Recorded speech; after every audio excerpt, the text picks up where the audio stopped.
So we've been partnered up with one of my clients for over a year now, and she broke the algorithm so hard that ManyChat reached out to her. They featured her in marketing material and all sorts of stuff like that.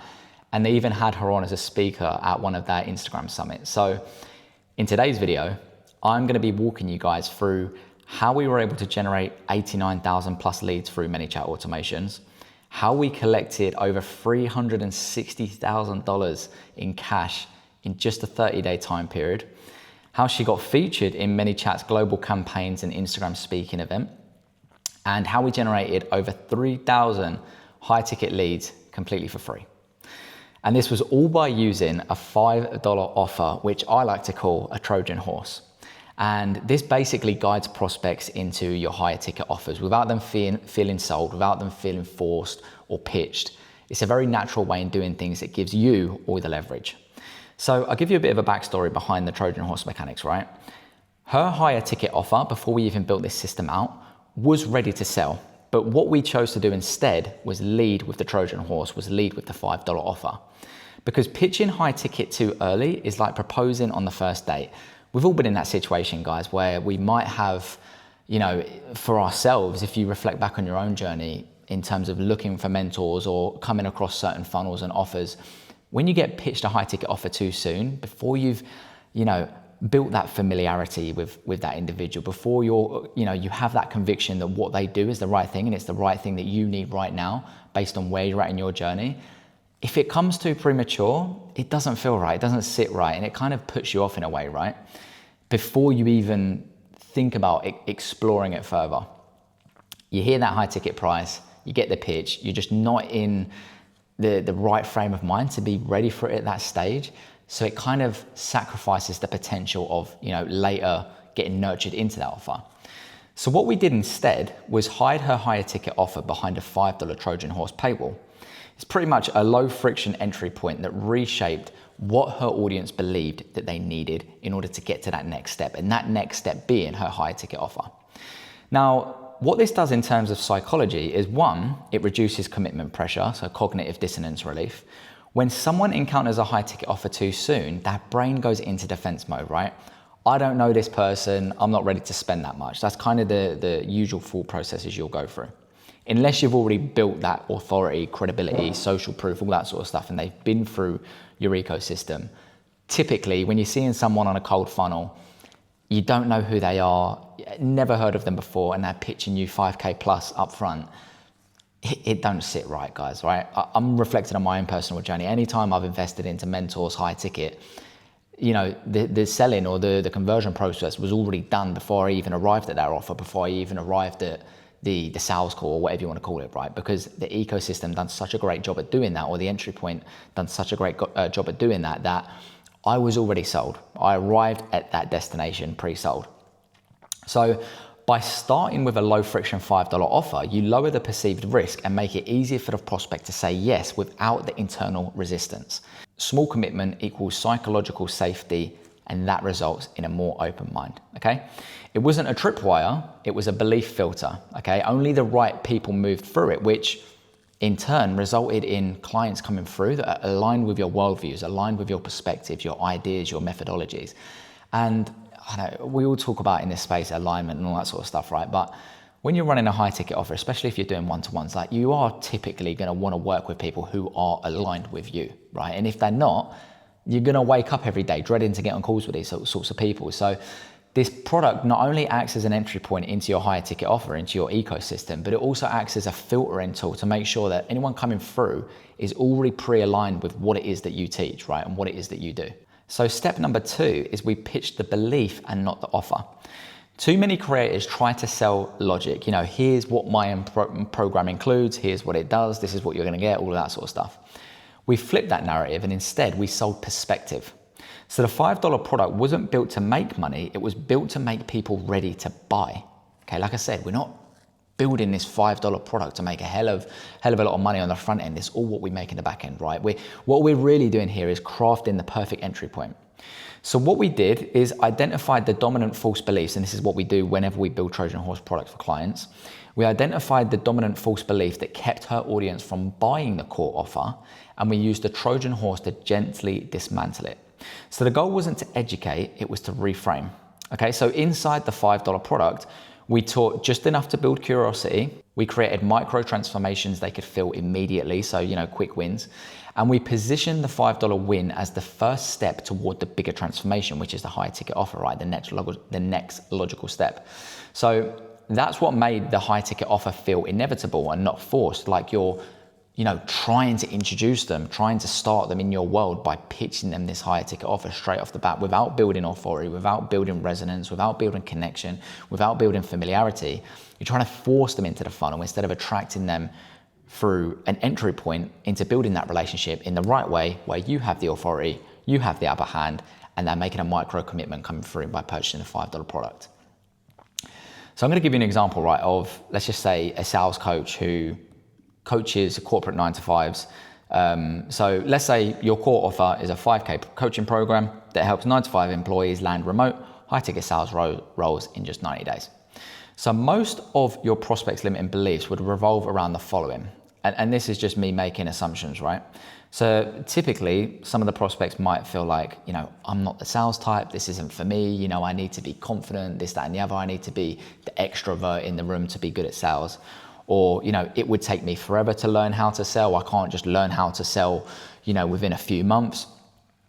I wouldn't land my first sales role until I'm a killer at selling, I've got it on lock, my close rate's super high, I'm really on top of my game. So instead, what your $5 Trojan horse offer could be is something like the quiet closer method, how to land a high ticket closing role within 90 days, even if you're introverted. And inside of that Trojan horse offer, they'll learn the psychology of conversational based selling, so no cheesy tactics, how quiet confidence closes more than pressure tactics, and how real stories of ex-9-to-5ers are landing roles within 90 days. So they'll walk away thinking, wait, I could actually do this. You're showing evidence, you're showing proof, you're showing your worldviews, your methodologies and your ideas behind why the quiet closer method works. And you're secretly, without them realizing, myth busting and eradicating all of that old limiting beliefs and positioning your higher ticket offer, the next logical step, as the thing that is going to take them to that next level, right? So that Trojan horse offer isn't what we're trying to make a load of bank off. It's shifting internal beliefs to make them realize that the only and most logical next step is your higher ticket offer, is to go deeper with you on the one-to-ones or whatever it is that you're offering, right? So that small $5 win shifts identity from this is not for me to this could actually work for me, right? And that's the belief shift that makes the higher ticket offer feel like the natural next step, right? It's not a leap, but it doesn't end there. So what we do after that is build the pre-selling engine, right? So once they've entered the product, every single piece of it was designed to move the buyer toward trust. Like we build this product, this Trojan horse, intentionally, right? We're not just putting a load of nonsense in there. We're building it in a way that subconsciously and indirectly pushes them and guides them towards the next logical next step, which is to go deeper with you on one-to-ones or whatever it is you're doing. So we have lesson titles that trigger identity level curiosity, short punchy content that teaches them without overwhelming them, visual frameworks that they could screenshot, remember and share, and subtle references to what comes next without hard pitching. So think of it like this, right? Each lesson wasn't just teaching, it was stacking proof, emotion, and authority. We mapped each module to a belief shift, right? So I'm not ready for high ticket to I can totally do this. I've tried similar things to this actually feels different, and I'll do this later to this is what I need right now. I need to take action on it right now. So by the time they finished the $5 experience, they weren't just warmed up, they were primed, they were ready to have a conversation with you and transcend or ascend to the next step. Now, lastly, we activated the trust engine, and I like to call this the activate engine, right? Authority, connection, trust, identity, vision, alignment, testimonials, and evidence. After purchase, leads were fed into the 8-layer nurturing ecosystem that I've created. So authority, your lifestyle behind the scenes, your earned status with regards to where you're at in business or whatever you're doing. Connection, sharing relatable stories, personality-led content, ICP topics that only your dream client would relate and resonate with. Trust, long-form breakdowns, depth building content, consistent congruency in what you're pushing out When you have congruency in your content, in your message, in your positioning with regards to like your methodologies, your mechanisms, how you help people, what transformation journey you take them through, that congruency and that consistency really hits home, and it positions you as an expert in your field, in your ideas and in your worldviews. Because when people are talking about different shit all the time, you know, different mechanisms, different methods, different strategies and all that sort of stuff, there's no congruency in the message that you're preaching, and people don't feel like you've really got this shit figured out, right? When people can visualize the transformation, when people can visualize the journey that you're taking them through, it makes the outcome far more easier to believe and far more easier in their mind to actually achieve for themselves. So we have identity here as well, niche specific language, belief shifting worldviews and challenging paradigms, right? Challenging their identity, where they're currently at, because in order for them to, you know, actually get the transformation and you know, guide themselves into your program, there could be and might be in some people's cases certain identity shifts that need to take place in order for them to believe that they can actually make it happen, right? And believe that your methodology or your transformation is the right thing that they need to take action on right now.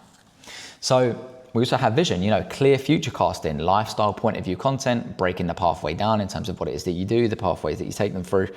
We have alignment, you know, shared values, ideas, industry truths, testimonials, you know, social proof in every content format, and evidence, screenshots, proof of results, messages from clients, wins from clients, all that sort of stuff.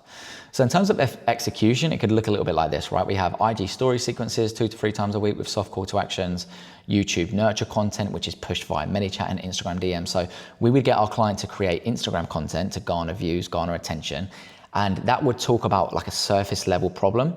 And then we would have a ManyChat sequence, which basically, you know, pushes those individuals that commented the keyword in that short form towards a longer form video on YouTube, which is going to build that depth, build that authority, credibility and trust on a much deeper level, because they're spending much more time listening to you and watching your content. And we also have a school community for hosting all the freebies and the Trojan horse. So when you're giving out freebies, when you're building a Trojan horse or low ticket product, don't friggin' send them in a Google Drive or send them via email, whatever it is that you're doing out there, right? You wanna host it in a school community, because what you could do is host it at the bottom of the module stack in your classroom on school, so they get indirect and free exposure to everything else that you're doing, right? And there's a bunch of other things that we go through in the Trojan Horse course that I've created that just makes your offer, your higher ticket offer, the most logical next step. And it guides them in a way where they don't feel pushed, they don't feel forced, and it honestly feels like, you know, the natural next step to work with you, right? So we also have email nurture, which kept you top of mind with micro journal based stories. It's like you're doing a daily journal, but sharing it with your audience in an intentional way, which seamlessly leads to a call to action every time. And every touch point is served to reinforce that you are in the right place. You're in the right ecosystem. You're listening to the right person, and the most logical next step is to work with me one-on-one. So this is how you make someone feel emotionally aligned before they ever hit a sales page for your high ticket program or offer, because this is one thing you guys need to get a grip on, right? The majority of coaches, the majority of experts in this space are focusing on trying to fix surface level bullshit problems that you don't even need to fix in the first place, right? Lead quality, you know, booking the right amount of calls, getting people to show up to the calls, you know, struggling with show up rate, people just ghosting you. And then closing rate, you know, like if you engineered the right customer journey before someone arrived at your offer, before someone booked a call with you, you would eliminate so much of this bullshit surface level issues that people face on a day-to-day basis in their coaching businesses, right? So, you know, lastly, we have monetization without push. The back-end offer was introduced through a strategic CTA placement inside the Trojan Horse product, like I mentioned earlier, indirectly exposing your other offers to them whilst they're going through the Trojan Horse. Soft call to actions in stories and long form nurture. The setter started, you know, conversations with the prospects at the right time, not pushing things too soon. And community specific interactions that leads to free roadmap or implementation calls. So inside of your school community, you could have, you know, community incentives or polls or competitions or challenges, whatever it might be, to get the community engaged and get them working for like a free implementation call with you or a free roadmap call. And guys, that free roadmap call is pretty much a free discovery call, a free sales call, a free demo call, whatever you want to call it, right? You're obviously going to lead with value and stuff like that, but we're going to craft it in a way, and we have a specific framework behind those calls, which guides them again into the high ticket offer without it feeling like a fake pitch or a fake free call, right? Free roadmap call. We didn't need hard closes. We just showed them what was next and made it feel like the obvious next step. And because of our cost of acquisition was liquidated by the $5 product, you can see here, you know, some of our campaigns were doing $4, $5, $8 cost per purchase. Every high ticket sale was net profit. We liquidated this funnel, guys, on the front end with the $5 product. We didn't even have to, you know, rely on our order bumps or our upsells or the higher ticket introduction afterwards in the back end. Like, this was liquidated on the front end. Like, insane. I honestly didn't think it'd play out like that, but it did. And I'm pretty impressed with what we had built. But this didn't require a sales team. This didn't require pushy tactics or content marathons. And what I like to focus on with category creators, which is pretty much my blueprint, my business that I take people through, is positioning you as the authority with the leverage, right? There's a lot of tactics out there or strategies that work, but they require force, they require guesswork, they require persuasion, they require on your ability to sell people, right? I don't mind all of that stuff. It's just not what we focus on. It's not the game that we play, right? Because some of it works, but it's not for the kind of business that I'm looking to build with my clients. What we like to do instead is scale with flow, building an engine that attracts your ICP for you and to you, instead of you having to do all the manual work, losing your frame because you're reaching out to people, you know, you're trying to marry people before taking them on a first date, pitching these high ticket offers on a cold funnel, using all of these kind of, you know, just outdated tactics is the best way to put it. We don't focus on that, right? So there's two things you can do right now. You can go ahead, and I'm gonna link it around here somewhere, and watch my full breakdown on the operating system that we take my clients through. Or you can come and connect with me on Instagram if you have any questions, or if you just want to learn what it would be like to work with me one-to-one. I can send you a full private breakdown of what that would look like, what it would cost, the time frames and all that sort of stuff. And you can find my Instagram at the bottom here. So let me know if you have any questions, guys. I respond to all voice notes. I respond to all questions on Instagram with in-depth voice notes. And thank you for your time watching this video. I'll catch you on the next one.